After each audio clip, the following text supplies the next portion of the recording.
News కి స్వాగతం। ఈ రోజు వార్తలోని ముఖ్యాంశాలు మీకోసం। కర్నూలు మార్కెట్ సందర్శించి ఉల్లి రైతులతో మాట్లాడిన ఏపీసీసీ చీఫ్ వైఎస్ షర్మిల।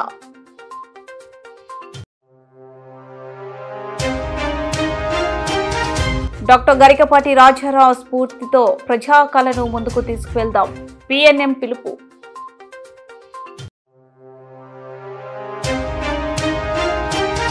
ప్రజలకు న్యాయం చేయాల్సిన వృత్తిలో ఉంటూ పోకిరిలా తయారై ఓ మహిళను మోసం చేసిన ఎస్ఐ ఉదంతం।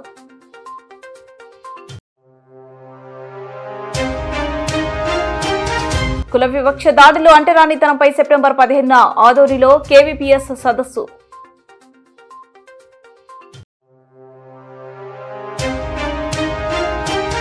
డాక్టర్ అంబేద్కర్ విజ్ఞాన సదస్సు కరపత్రాలు విడుదల।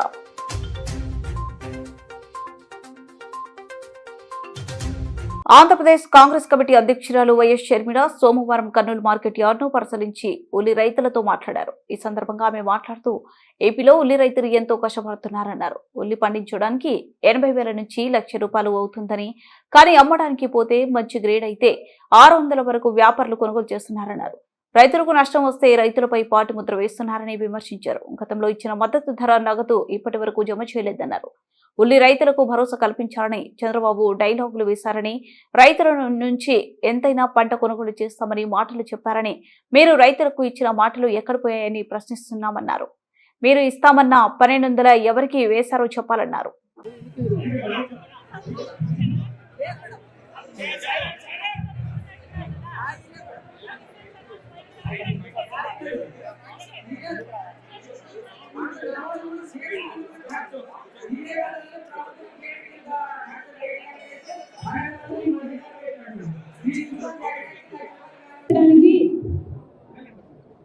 ₹80,000 నుంచి ₹1,20,000 వరకు పెట్టుబడి అవుతుంది అని రైతులు చెప్తున్నారు। కానీ అమ్ముకుందామంటే మాత్రం క్వింటాల్కు ₹600 కంటే రావటం లేదు అని చెప్తున్నారు। గత సంవత్సరం ₹4,500 అమ్ముకోగలిగాం। ఈసారి డిమాండ్ లేక ఉల్లి కొనడం కూడా కరువైపోయింది। దాంతో ఈ దళారుల కార్టెల్ దళారుల సిండికేట్ కేవలం ₹600, అది కూడా మంచి గ్రేడ్ అయితే, కింద గ్రేడ్ అయితే 300కు 200కు కూడా అమ్ముకుంటున్నారు। పండించిన పంటలో పెట్టుబడిలో కనీసం సగం కూడా రావటం లేదు అని ఇక్కడ రైతులు వాపోతున్నారు। మరి రైతులకి నష్టం వస్తే మొన్న 2 రైతులు ఆత్మహత్య ప్రయత్నం చేయకపోతే దానికి వైసీపీ కార్యకర్తలు అంటూ టీడీపీ ప్రచారం చేసింది, కేసులు పెట్టింది। మరి రైతులకి పండించిన పంటకి కూడా పార్టీలు ఉంటాయని ఇప్పుడే అర్థమవుతుంది। కూటమి సర్కార్కి, చంద్రబాబు గారికి ఇది తగదు। మళ్ళీ చెప్తున్నా, ఇక్కడ ఉల్లి రైతులు చాలా కష్టాలలో ఉన్నారు। ₹600 కంటే రావటం లేదు। చంద్రబాబు గారు డిఫరెన్స్ అమౌంట్, మద్దతు ధర 1200 అయితే ఆ డిఫరెన్స్ అమౌంట్ ప్రభుత్వం ఇస్తుంది అన్న జాయింట్ కలెక్టర్ మాట మీద ఇక్కడ చాలా మంది రైతులకి నమ్మకం లేదు అని చెప్తున్నారు। మళ్ళీ చెప్తున్నా, చంద్రబాబు గారు ఇది వరకు కూడా ఇదే రకంగా మాట ఇవ్వడం జరిగింది అని ఇక్కడ రైతులు చెప్తున్నారు। ఇది వరకు కూడా బకాయిలు ఉన్నాయి రైతులకి। గత సంవత్సరాలలో చంద్రబాబు గారు ఇచ్చిన మాటే ఇంతవరకు నెరవేరలేదు అని చెప్తున్నారు। మరి ఇప్పుడు అదే చంద్రబాబు గారు మళ్ళీ ఇప్పుడు డిఫరెన్స్ అమౌంట్ ప్రభుత్వం వేస్తుంది అని చెప్తున్నా కూడా మాకు నమ్మకం కుదరడం లేదు అని ఇక్కడ రైతులు చెప్పడం కూడా జరుగుతుంది। మరి చంద్రబాబు గారు ఉల్లి రైతుల విషయంలో రివ్యూ తీసుకొని ఎన్నో పెద్ద పెద్ద మాటలు చెప్పారు। ఉల్లి రైతులు ఎంతో భరోసా కలిగించేటట్టు మాట్లాడారు। అసలు రైతులందరూ కూడా సుభిక్షంగా ఉంటేనే రాష్ట్రం బాగుంటుంది అన్నారు। రైతుల కళ్ళల్లో ఆనందం చూడటమే కూటమి ప్రభుత్వ లక్ష్యం అన్నారు. ఇక ఉల్లి రైతులు పండించిన రైతులకు భరోసా ఇస్తూ అసలు ఉల్లి ధర కోసం సమీక్షలు అవసరం లేదు. ప్రజా కళాకారుడు ప్రజానాట్య మండలి వ్యవస్థాపక అధ్యక్షులు డాక్టర్ గరికపాటి రాజారావు స్ఫూర్తితో ప్రజా కళను మరింత ముందుకు తీసుకువెళ్తామని ప్రజానాట్య మండలి నాయకులు తెలియజేశారు. సోమవారం కర్నూలు నగరంలోని కార్మిక కర్షక భవన్ వద్ద ఉన్న పిఎన్ఎం జిల్లా కార్యాలయంలో డాక్టర్ గరికపాటి రాజారావు 62వ వర్ధంతి కార్యక్రమాన్ని నిర్వహించారు. పిఎన్ఎం జిల్లా సహాయ కార్యదర్శి సి నోమేశ్వరి అధ్యక్షతన జరిగిన కార్యక్రమంలో ముందుగా రాజారావు చిత్రపటానికి విశ్వకళా సమితి అధ్యక్షులు బిసన్న, ట్రెజరర్ కేసన్న పూలమాలలు వేసి ఘనంగా నివాళులు అర్పించారు. కార్యక్రమాన్ని ఉద్దేశించి పిఎన్ఎం జిల్లా కార్యదర్శి నాగరాజు, ఉపాధ్యక్షులు లోకేష్, కేవీపీఎస్ జిల్లా ప్రధాన కార్యదర్శి ఎండి ఆనందబాబు, డివైఎఫ్ఐ ఎస్ఎఫ్ఐ జిల్లా అధ్యక్షులు డి రాఘవేంద్ర, సాయి ఉదయ్ మాట్లాడారు. ఈ సందర్భంగా వారు మాట్లాడుతూ 1915లో రాజమండ్రిలో జన్మించిన డాక్టర్ గరికపాటి రాజారావు తనకు కళ పట్ల ఉన్న మక్కువతో ఎక్కడ బుర్రకథలు, హరికథలు జరుగుతున్న వాటికి హాజరై తన నైపుణ్యతను పెంచుకున్నారన్నారు. మద్రాసులో తన వైద్య విద్యను కొనసాగిస్తున్న సందర్భంలోనే కళలకు మరింత ఆకర్షితులయ్యారన్నారు. మద్రాసులో ఉండగానే విడాకులు అనే మొదటి నాటకానికి దర్శకత్వం వహించారన్నారు. ఆ తర్వాత షాజహాన్ అనే నాటకానికి దర్శకత్వం వహించడంతో పాటు అందులో జహంగీర్ పాత్రను పోషించారన్నారు. ఆ తర్వాత అనేక నాటకాలకు దర్శకత్వం వహిస్తూనే పుట్టినిల్లు అనే సినిమాకు దర్శకత్వం వహించి జమున, అల్లు రామలింగయ్య, చలపతిరావు లాంటి అద్భుతమైన నటులను సినిమా రంగానికి పరిచయం చేశారన్నారు. వర్ధంతి సభలో డివైఎఫ్ఐ న్యూ సిటీ కార్యదర్శి హుసేన్ భాషా, ప్రజానాట్య మండలి నాయకులు రాంబాబు, సుంకన్న, సుబ్బారాయుడు, సరిత లక్ష్మి, రామకృష్ణ, విజయ్, దామోదర్ తదితరులు పాల్గొన్నారు.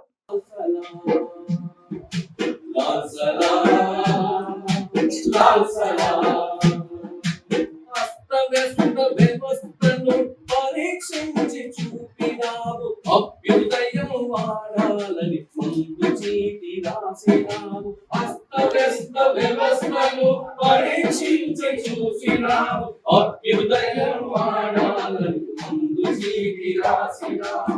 పేదోళ్ళ డాక్టరుగా పేరు పెంచుకున్నావు, పేరున్న యాత్రలుగా ప్రజల చేరువయ్యావు. పేరున్న యాత్రలుగా ప్రజల కోసమన్నావు, కమ్యూనిస్టు భావాలకు కడబడుతున్నావు.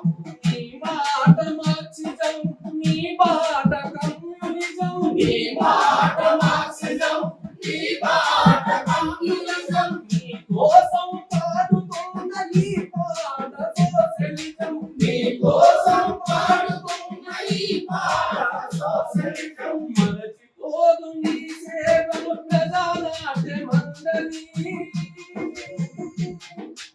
ఎర్ర చందర పరమలతో అందుకో మానివాణి, ఎర్ర చందర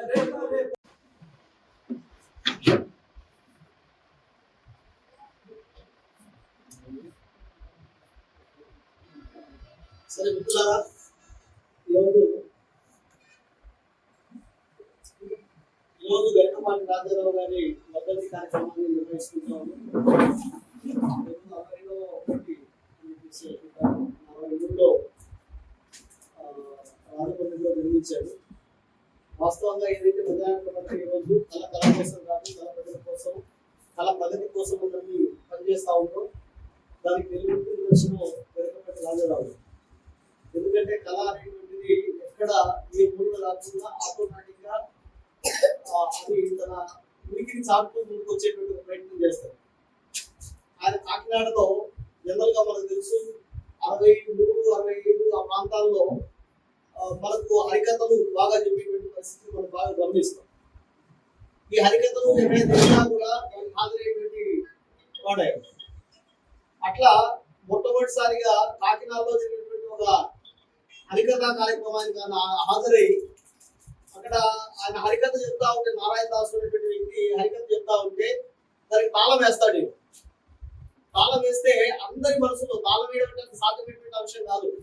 లోకేష్ పాట పాడుతున్నట్టు ఎర్రటి డప్పు సౌండ్ మనకు వస్తావు. పాటకు నాదం, దాని పాటకు డప్పు, పాటకు తాళం అనేటువంటిది చాలా అత్యంత ఉత్తమమైనటువంటిది, ఉపయోగపడేటువంటిది. మనం చాలా మంది పాట పాడేటప్పుడు చూస్తాం. పాట పాడేటప్పుడు డప్పుకు అనుగుణంగా పాట పాడకపోతే ఆ పాట సరిగ్గా లేదు అని చెప్పేసి ఆటోమేటిక్ గా విమర్శలు ఎదుర్కొనేటువంటి పరిస్థితి మనం చూస్తాం. కాబట్టి తాళానికి అనుగుణంగా పాట పాడడం, పాటకు అనుగుణంగా తాళం వేయడం అనేటువంటి చాలా గొప్ప అంశం. కాబట్టి ఆ రూపంలో అప్పుడు జరిగేటువంటి హరికథ కార్యక్రమంలో ఈయన తాళం వేసి అందరితో ఆ రకంగా శభాష్ అనిపించుకునేటువంటి వాడు వెంకటపతి రాజారావు గారు. అట్లా ఆ రకంగా తన కళతో తన పని ఆ రకంగా ప్రారంభమైన తర్వాత తన తండ్రి చిన్న ఉద్యోగం చేస్తూ ఉంటే ఆ హైదరాబాద్ ప్రాంతంలో, ఔరంగాబాద్ అది ప్రాంతం నాకు గుర్తులేదు కానీ ఆ ప్రాంతంలో ఒక గుమాస్తాగా తండ్రి పనిచేసే దగ్గరే ఈయన కూడా గుమాస్తాగా పనిచేస్తున్నారు అని అంటే మనకు తెలుసు తన చేతిలో పనిచేసే వ్యక్తులు ఏ రకంగా సమాజం చూస్తుంది, చాలా నీచంగా చూసినటువంటి పరిస్థితి. అన్ని రకాల పనులు వాళ్ళకి. రాజారావు గారు 1915లో కాకినాడ ప్రాంతంలో పుట్టినప్పటి నుంచి ఆ ఊర్లోనే చదువుకుంటూ నాటకాలు వేస్తూ ఆ నాటకాలే ఒక వృత్తిగా భావించినటువంటి ఒక రాజారావు గారు తర్వాత డాక్టర్ చదువు కోసం మద్రాసులోకి వెళ్ళిపోయి అక్కడ ఇంగ్లీష్ నాటకాల్ని, హిందీ నాటకాల్ని తెలుగులో అనువదించి మొట్టమొదటిసారిగా మద్రాసులో నాటకాన్ని దర్శకత్వం వహించి ప్రదర్శించినటువంటి ఘనత మన ఆంధ్రప్రదేశ్ రాష్ట్రం నుంచి అతనికే దక్కింది. దాని తర్వాత అతను వచ్చిన తర్వాత విజయవాడలో పోరంకి ఈ ప్రాంతంలో సొంతంగా ప్రజా వైద్యశాల అక్కడ ఏర్పాటు చేసి ₹1 కూడా డబ్బులు తీసుకోకుండా ఆనాటి కాలంలోనే మందులు సొంతంగా కొనిచ్చి ప్రజలకందరికీ సేవ చేసినటువంటి ఒక ఘనుడు. తర్వాత నాటక రంగంలో చాలా నాటకాల్ని దర్శకత్వం వహించి పుట్టినీళ్ళు అనే సినిమాతో అనురామ్ లింగయ్య గారిని, దేవిక గారిని, రావుగోపాలరావు గారిని, తర్వాత టీవీ చలపతిరావు గారిని, ఇలా ఎందరో సినిమా ఫీల్డ్ ఉన్నటువంటి వాళ్ళందరినీ కూడా ప్రజానాట్యంలో పరిచయం చేసి అతను చాలా సినిమాలకు దర్శకత్వం వహించారు. చాలా లాస్ట్ చివరిలో ఒక సినిమాతో అతను ఆగిపోయింది, ఆర్థికంగా నష్టపోయి 1963 సంవత్సరంలో అతను మరణించడం జరిగింది. మొట్టమొదటిసారిగా ప్రజానాట్యం వ్యవస్థాపక 1943 సంవత్సరంలోనే ప్రజానాట్యమని ఏర్పాటు చేసి అప్పుడు ఉమ్మడి కమ్యూనిస్టు పార్టీలు రెండుగా ఉన్నప్పుడు ఆంధ్రప్రదేశ్ ప్రజానాట్యమనిగా నామకరణం చేసి తర్వాత కమ్యూనిస్టు. అనంతపురం జిల్లా కళ్యాణదుర్గం చెందిన ఎం సురేష్ బాబు 2012 ఎస్ఐగా ఎన్నికయ్యారు. ప్రస్తుతం గుంతకల్ రైల్వేలో ఎస్బీ ఎస్ఐగా విధులు నిర్వహిస్తున్నారు. ఈయనకు ఎం పూజిత అనే మహిళతో వివాహమై ఒక కూతురు కొడుకున్నారు. సజావుగా సాగుతున్న వీరి సంసార సాగరంలో మరో మహిళ ప్రవేశంతో సుడిగండం రేగింది. ఆ మహిళతో సహజీవనం చేస్తున్న ఎస్ఐ సురేష్ బాబు కట్టుకున్న భార్యను రోజు వేధిస్తూ నరకయాత్ర పెట్టడం ప్రారంభించాడు. చివరకు భార్య పూజితను, కూతురును వదిలేసి దౌర్జన్యంగా కొడుకుని తీసుకుని ఊడాయించాడు. ప్రస్తుతం ఆ మహిళ తన కొడుకుని ఇవ్వమని బ్రతిమలాడుతున్న ఇవ్వకుండా వేధిస్తున్నాడు. 4 సంవత్సరాల తన కొడుకుని ఇప్పించాలని ఉన్నత అధికారుల చుట్టూ ప్రదక్షిణ చేస్తూ వేడుకున్న ఫలితం కనిపించకపోవడంతో సోమవారం కర్నూలు కలెక్టరేట్ గాంధీ విగ్రహం ముందు నిరసన వ్యక్తం చేస్తూ ధర్నా చేసింది.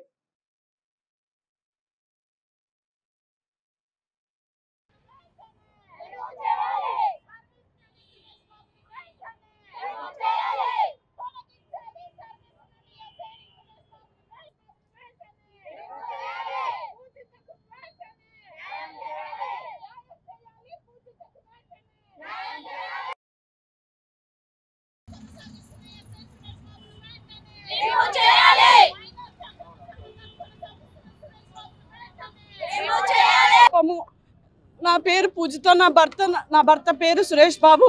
నాకు 2016లో పెళ్లి చేశాడు. మా నాన్న ఎస్ఐ అని చెప్పి పెళ్లి చేశాడు. అతడు నా 3 ఏళ్ల బాబుని, ఫీడింగ్ బాబుని తీసుకొని వెళ్ళిపోయాడు. నాకు ఎక్కడ పోయినా న్యాయం జరగట్లేదు. ఏ ఆఫీసర్ నాకు న్యాయం చేయట్లేదు. 4 ఏళ్ల నుంచి మేము కోర్టు చుట్టూ తిరిగి అన్ని చోట్ల తిరిగినాము, ఎక్కడ న్యాయం చేయట్లేదు. పోలీస్ డిపార్ట్మెంట్ అంతా అతనికే న్యాయం చేస్తుంది. నాకు నా బాబు కావాలి. నాకు అతని నుంచి ఏమీ ఆశించట్లేదు. నేను అతను నాతో ఉన్నాడని చెప్పి వేరే ఇల్లీగల్ ఎఫైర్స్తో ఉన్నాడు. మా గుంటకల్ ఎస్పీ ద్వారా మాకు ఇల్లీగల్ ఎఫైర్స్ అన్నీ బయటపడినాయి. నాకు తెలిసిన అమ్మాయిలు లీలా, భార్గవి, రేణుక, వీళ్ళతో ముందు నుంచే ఉన్నాడు. నాగలక్ష్మి, వీళ్ళతో ముందు నుంచే మాట్లాడుతున్నాడు. నేను ఏమన్నా అడిగితే డైరెక్ట్గా ఇల్లీగల్ అఫైర్స్ వాళ్ళని ఇంటికి తీసుకొచ్చి నా ముందర బెడ్రూమ్లో లాక్ చేసుకొని ఉండేవాడు. అయినా అక్కడికైనా నేను ఏమీ అనలేదు. ఈరోజు నా బాబుని తీసుకొని వెళ్ళిపోయినాడు. 4 ఏళ్ళు అయింది నా ఫీడింగ్ బాబుని తీసుకొని వెళ్ళిపోయి. ఎక్కడికి పోయినా నాకు న్యాయం జరగట్లేదు. అందుకే ఇవాళ ప్రెస్ మీట్కి లాస్ట్ అని ప్రెస్ మీట్కి వచ్చా. నేను ఎటువంటి పరిస్థితుల్లో నా బాబు నాకు ఇప్పియండి, ఆయనను సర్వీస్ రిమూవ్ చేయండి. ఆయన పోలీసు ఉద్యోగానికి అనర్హుడు. నాకు నా బాబు కావాలి. నేను 9 నెలలు మోసి కని పెంచిన బాబుని ఈ రోజు నాకు కనిపించకుండా తీసుకొని వెళ్ళిపోయాడు. నన్ను నానాక హింసలు పెట్టాడు. అసలు చిల్లరగా మాట్లాడాడు. ఒక పోలీస్ ఉద్యోగం అధికారి ఉండి భార్య పిల్లల్ని చూసుకోకుండా బయట ఇల్లీగల్ ఎఫైర్స్ నడిపి ఇల్లీగల్ ఎఫైర్స్ నడుపుతూ అందరికీ నాతోనే ఉన్నానని బయట వాళ్ళకి చెప్పుకుంటూ ఉన్నాడు. కానీ నాతో లేడతను. దయచేసి నా ప్రెస్ మీట్ వల్ల నా బాబు నాకు ఇప్పించాలని సీఎం చంద్రబాబు నాయుడు గారిని కోరుతున్నాను. నేను ఇవ్వాలి విన్నపం. కర్నూలు జిల్లా పశ్చిమ ప్రాంతమైన ఆదోని రెవెన్యూ డివిజన్ ఏరియాలో దళితుల పట్ల చూపుతున్న కుల వివక్ష, అంటరానితనం, జరుగుతున్న దాడులు, దౌర్జన్యాలు, హత్యలు, అత్యాచారాలకు వ్యతిరేకంగా కుల వివక్ష వ్యతిరేక పోరాట సంఘం ఆధ్వర్యంలో ఆదోని పట్టణంలో ఉన్న ఎన్జీఓ హాల్లో జిల్లా స్థాయి సదస్సును సెప్టెంబర్ 15 నిర్వహిస్తున్నట్లు కేవీపీఎస్ జిల్లా ప్రధాన కార్యదర్శి ఎండి ఆనంద్ బాబు తెలియజేశారు.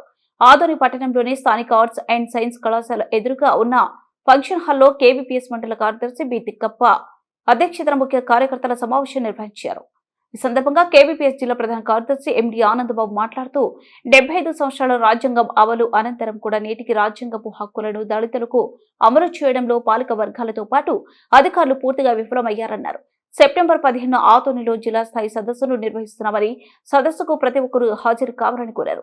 సమావేశంలో కేవీపీఎస్ మాజీ జిల్లా ఉపాధ్యక్షులు పిఎస్ గోపాల్, జిల్లా సహాయ కార్యదర్శి చిన్నమారయ్య, జిల్లా కమిటీ సభ్యులు వీరేష్, మండల ఉపాధ్యక్షులు పరమేష్, లక్ష్మణ్ తదితరులు పాల్గొన్నారు.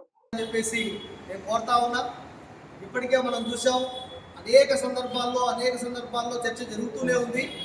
ఆదోని పశ్చిమ ప్రాంతంలో ప్రధానంగా కుల వివక్షత, అంటరాంతరమైనటువంటిది చాలా దుర్మార్గంగా కొనసాగుతూ ఉంది.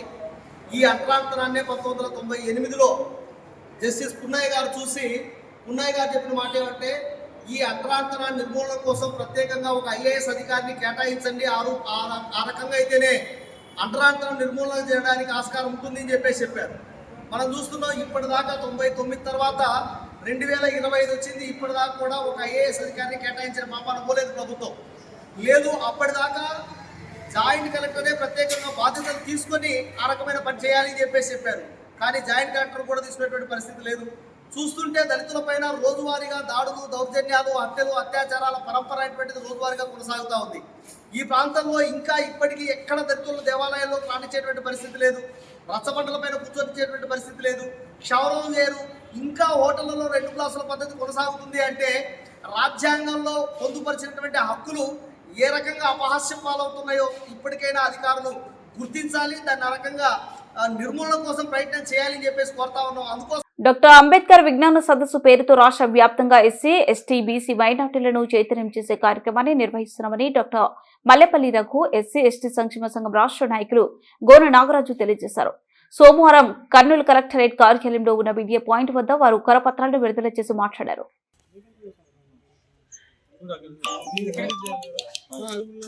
మీరు పట్టుకోండి, చెప్తా.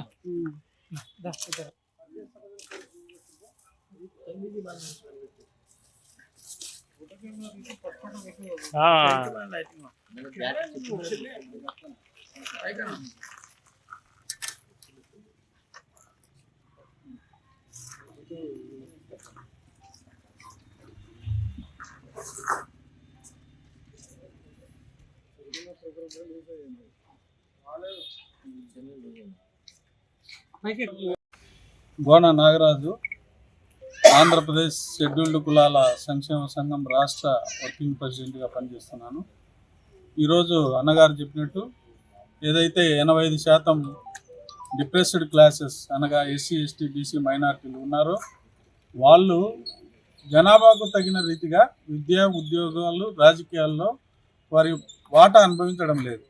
ఏదైతే కొద్ది శాతం ఉన్నటువంటి అగ్రవర్ణాలు మరి అటు ఉద్యోగాల్లోనూ ఇటు రాజకీయాల్లోనూ ఈ మరి పొలాలు ఈ విధంగా భూములు వాళ్ళ ఆధీనంలో పెట్టుకొని పేదలకు లేకుండా పేదలను కూలి పనులుగా చేసి పేదవాళ్ళను కానీ ఇంకా ఉంచుతున్నారు. ఇలాంటి అంశాలపైన ముందుగా వీటన్నిటికంటే ముందు రాజ్యాంగం ప్రకారం ఏదైతే ఓటు హక్కు అంబేద్కర్ సాధించి పెట్టినటువంటి ఒక మనిషికి ఒక ఓటు విలువ సమానత్వం తీసుకొచ్చాడో ఆ సమానమైనటువంటి ఓటు హక్కును మరి ప్రజలు సక్రమమైన రీతి ఓకేనా sir? Okay sir, okay. JBM to all. భారత రాజ్యాంగ నిర్మాత డాక్టర్ బిఆర్ అంబేద్కర్ యొక్క ఆశయాలు సాధించడం కోసం మేము గత 1 year నుంచి రాష్ట్రం మొత్తం కూడా పర్యటన చేస్తున్నాము. పర్యటన చేసి డాక్టర్ బిఆర్ అంబేద్కర్ విజ్ఞాన సదస్సులను కండక్ట్ చేస్తున్నాం. అందులో భాగంగా ఈరోజు కర్నూలు పట్టణంలో శనివారం ఈ నెల 13వ తారీఖు second Saturday doctor B R Ambedkar విజ్ఞాన సదస్సును ఏర్పాటు చేయడం జరుగుతుంది. ఈ కార్యక్రమానికి ఆదోని, ఎమ్మిగన్నూరు, నంద్యాల నుంచి అన్ని ప్రాంతాల నుంచి పూలే అంబేద్కర్ వారసులు పాల్గొనవలసిందిగా కోరుతున్నాం. దీని యొక్క ముఖ్య ఉద్దేశం ఏంటంటే ఈరోజు దేశంలో మెజారిటీ అయిన ఎస్సీ బీసీల పైన దాడులు, అత్యాచారాలు, అన్యాయాలు జరిగిపోతూ ఉన్నాయి. కారణం ఈ ఎస్సీ బీసీలకి ఈ రాజకీయాల మీద, ఓటు హక్కు మీద అవగాహన లేకపోవడం మాకు స్పష్టంగా అర్థమవుతుంది.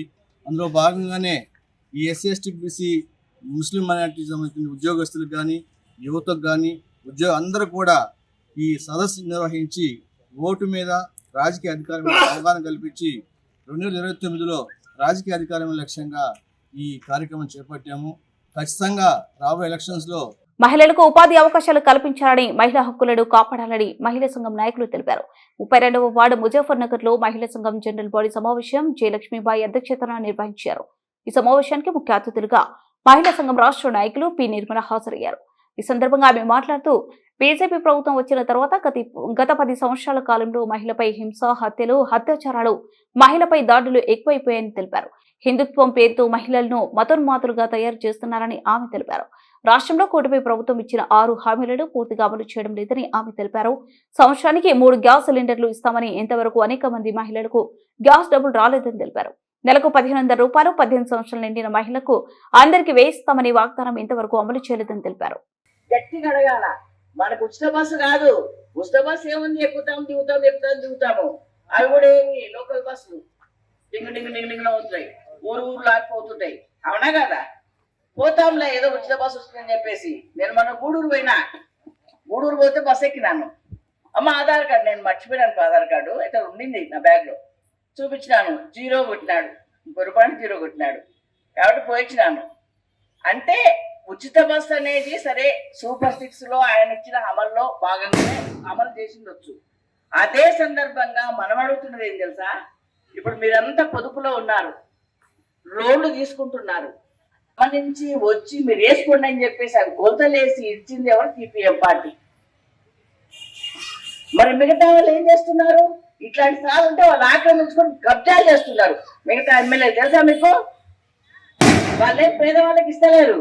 కానీ సిపిఎం పార్టీ అట్లా కాదు, పేదవాళ్ళకి ఇవ్వాలని చెప్పేసి వాళ్ళకి కనీసము ఇంత స్థలం ఉండే గూడు ఉంటే కష్టం చేసుకొని కనీసం వాళ్ళ కుటుంబాలు బతుకుతాయని చెప్పేసి ఒక మంచి ఉద్దేశం సిపిఎం పార్టీకి తప్ప ఏ పార్టీకి లేదని చెప్పేసి నేను డంకా బజాయని చెప్తున్నాను, ఛాలెంజ్ చేస్తున్నాను. చూడండి, మీరు కాదు ఛాలెంజ్ చేయండి, పిలుచుకురండి మిగతా ఎమ్మెల్యేలను, మిగతా ప్రజాప్రతినిధులు పిలుచుకురండి, మాట్లాడతాం, ఛాలెంజ్ చేస్తాం, కాపాడతారని చెప్తాం.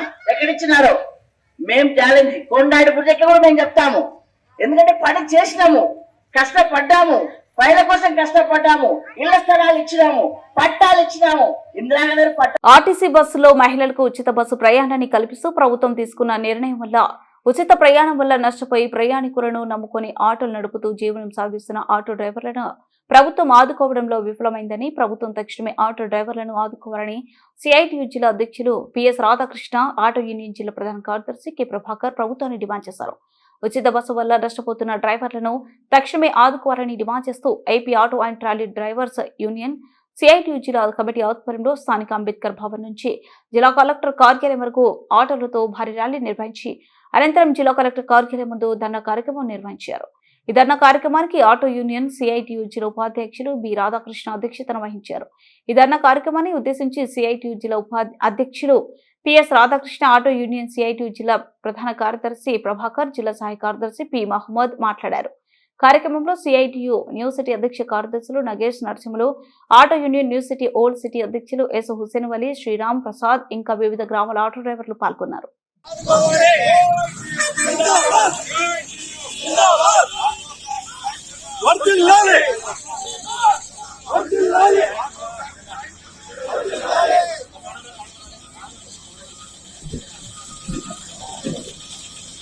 వెళ్ళిపా ముందు సైడ్ వెళ్ళిపా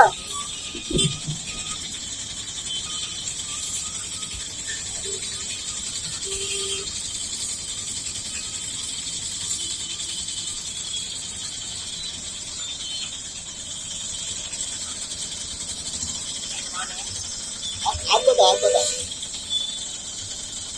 ఆగ్బదా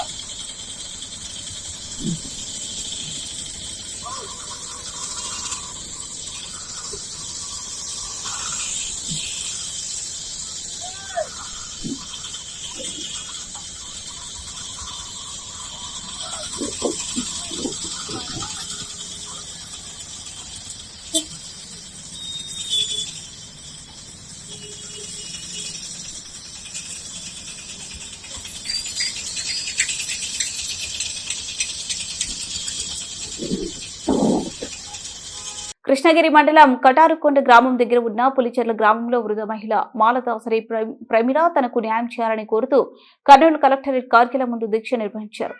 తనకు ఉన్న 11 ఎకరాల పొలాన్ని ఆక్రమించుకోవాలని పులిచెర్లకు చెందిన దాసరి మధు బెదిరింపులకు పాల్పడుతున్నాడని మంత్రాలయం మండలం చిలకలడోన గ్రామానికి చెందిన మహేష్ ఫిర్యాదు చేశారు. మాట్లాడు నీకు నీవు ఎందుకు ఈడ కూర్చున్నావు?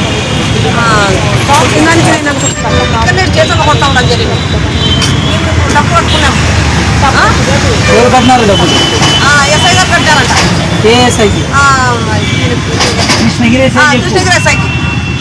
ఏం పేరు ఆయన పేరు? వాళ్ళు నా బంధువులు కొట్టారు. వాళ్ళు పిల్లంపించాడు మా బంధువుల్ని. పిల్లంపించి ఏమో ఆమె చేతిలో కొట్టారంట కదా మీరంటే అవును సార్ కొట్టామన్నారు. కొట్టామన్న తర్వాత 3 రోజులు రాకండి మేము మాట్లాడతాం పోలేదు.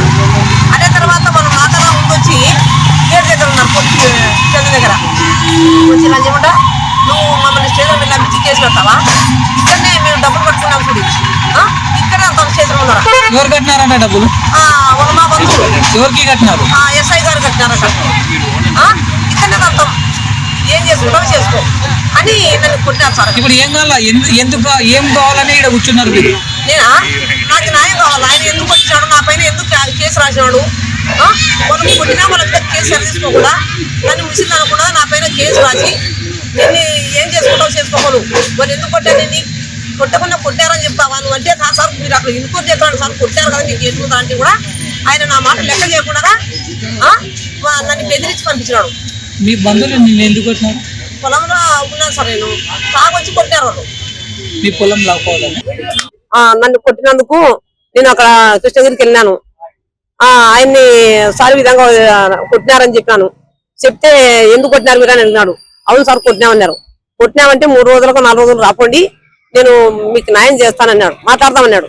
అన్న తర్వాత వాళ్ళు గేట్ దగ్గర వచ్చి నాకన్నా ముందు వాళ్ళ గేట్ దగ్గర వచ్చి నన్ను అక్కడ కొట్టినారు. నువ్వు ఇక్కడ వచ్చి కేసు పెడతావా మా మీద కేసు ఇక్కడే కొడతాం చూడి మేము డబ్బులు కట్టుకున్నాం నువ్వేం చేసుకుంటావు ఇక్కడ చంపుతామని చెప్పి నన్ను కొట్టినారు అందరూ. రాజు మహేష్ అనేట ఆయన వాళ్ళు 2వ భార్య పిల్లలు. నా పేరు మధు. ఈమె మా పెద్దమ్మ గారు. ఈమె పేరు ప్రమీల. ఈమె పొలంలో ఉండగా వీళ్ళ బంధువులు రిలేటివ్స్ భూమి కొట్టాలనే ఉద్దేశంతో జూలై 20వ తారీఖు ఆమె మీద దాడి చేశారు. ఆమె 21వ తారీఖు కర్నూలు జిల్లా ఎస్పీ గారికి పిటిషన్ ఇవ్వడం జరిగింది. ఇట్లా నన్ను కొట్టినారు పొలంలో అని చెప్పి పొలం కొట్టేయాలనే ఉద్దేశంతో 21వ తారీఖు కంప్లైంట్ ఎస్పీ గారు రెఫర్ చేశారు కృష్ణగిరి ఎస్ఐ గారికి. ఆయన ఆగస్టు 7వ తారీఖు ఈమెని కొట్టిన వాళ్ళని పిలిపించాడు. ఒకటే రోజు 7వ తారీఖు పోలీస్ స్టేషన్. వార్తలు ముగించే ముందు ముఖ్యాంశాలు మరోసారి. కర్నూలు మార్కెట్ సందర్శించి ఉల్లి రైతులతో మాట్లాడిన ఏపీసీసీ చీఫ్ వైఎస్ షర్మిల.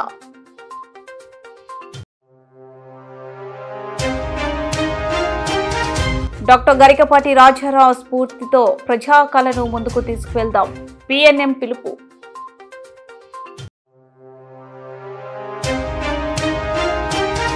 ప్రజలకు న్యాయం చేయాల్సిన వృత్తిలో ఉంటూ పోకిరిలా తయారై ఓ మహిళను మోసం చేసిన ఎస్ఐ ఉదంతం.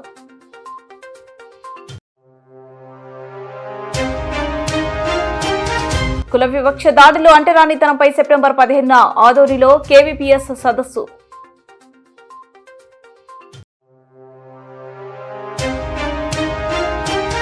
డాక్టర్ అంబేద్కర్ విజ్ఞాన సదస్సు కరపత్రాలు విడుదల.